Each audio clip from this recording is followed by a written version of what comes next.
Hello दोस्तों, रोचक कहानियों में आप सबका बहुत बहुत स्वागत है। और आज एक नई कहानी के साथ आप सबके सामने फिर से हाजिर हैं। आज हम बात करेंगे एक ऐसी कहानी जो टीम वर्क को दर्शाती है।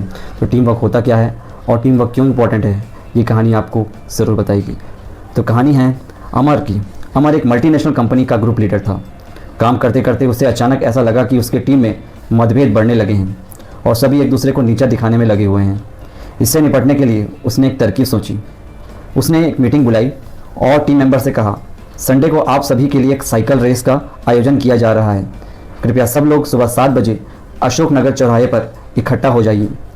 तय समय पर सभी अपनी अपनी साइकिलों पर इकट्ठा हो गए। अमर ने एक एक करके सभी को अपने पास बुलाया और उन्हें उनका लक्ष्य बताकर स्टार्टिंग लाइन पर तैयार रहने को कहा। कुछ ही देर में पूरी टीम रेस के लिए तैयार थी। सभी काफ़ी उत्साहित थे और रूटीन से कुछ अलग करने के लिए अमर को थैंक्स कर रहे थे। अमर ने सीटी बजाई और रेस शुरू हो गई। बॉस को इम्प्रेस करने के लिए हर कोई किसी भी कीमत पर रेस को जीतना चाहता था। रेस शुरू होते ही सड़क पर अफरा तफरी मच गई।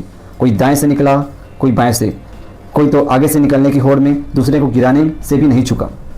इस तरह हल्ला गुल्ला में किसी ने अमर के निर्देशों का पर ध्यान नहीं दिया और भीड़ चाल चलते हुए सभी आगे वाले साइकिलिस्ट को पीछे करने में लगे रहे। 5 मिनट बाद अमर ने फिर से सीटी बजाई और रेस खत्म करने का निर्देश दिया। एकाएक सभी को रेस से पहले दिए हुए निर्देशों का ध्यान आया और सब इधर उधर भागने लगे, लेकिन अमर ने उन्हें रोकते हुए अपने पास आने का इशारा किया।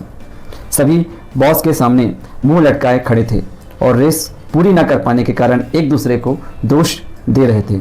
अमर ने मुस्कुराते हुए अपनी टीम की ओर देखा और कहा, अरे क्या हुआ, इस टीम में तो एक से एक चैंपियन थे, पर भला क्यों कोई भी इस व्यक्ति इस अनोखी साइकिल रेस को पूरा नहीं कर सका।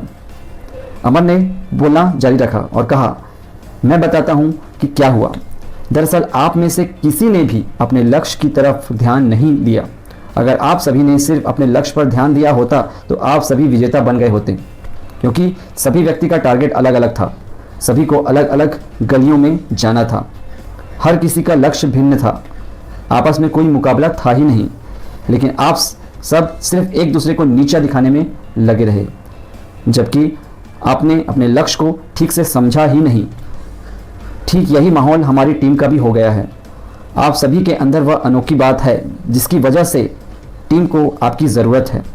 आप में कोई ऐसी बात है जिसकी वजह से आपको टीम में रखा गया है, लेकिन आपसे ये प्रतिस्पर्धा के कारण ना ही आप टीम और ना ही आप खुद का विकास कर पा रहे हैं।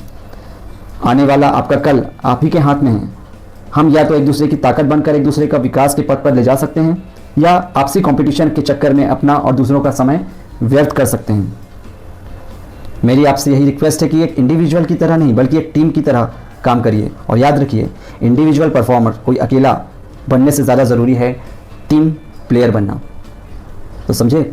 तो दोस्तों, ये कहानी से हमें ये शिक्षा मिलती है कि टीम वर्क कितना इंपॉर्टेंट है। कोई भी काम अगर टीम में किया जाए और टीम के साथ मिलकर किया जाए तो काम असंभव काम भी संभव बन सकता है। याद रखना, हमारे टारगेट्स भले अलग अलग हो, लेकिन टीम के साथ काम करेंगे तो हमें बहुत सारी चीज़ों में सहायता मिलेगी। तो इस कहानी को अपने जीवन में उतारिए और देखते रहिए रोचक कहानियाँ, और चैनल को सब्सक्राइब कीजिए, कमेंट कीजिए, और मिलते हैं अगली कहानी नई कहानी के साथ। तब तक अपना ध्यान रखिए। Tata bye bye.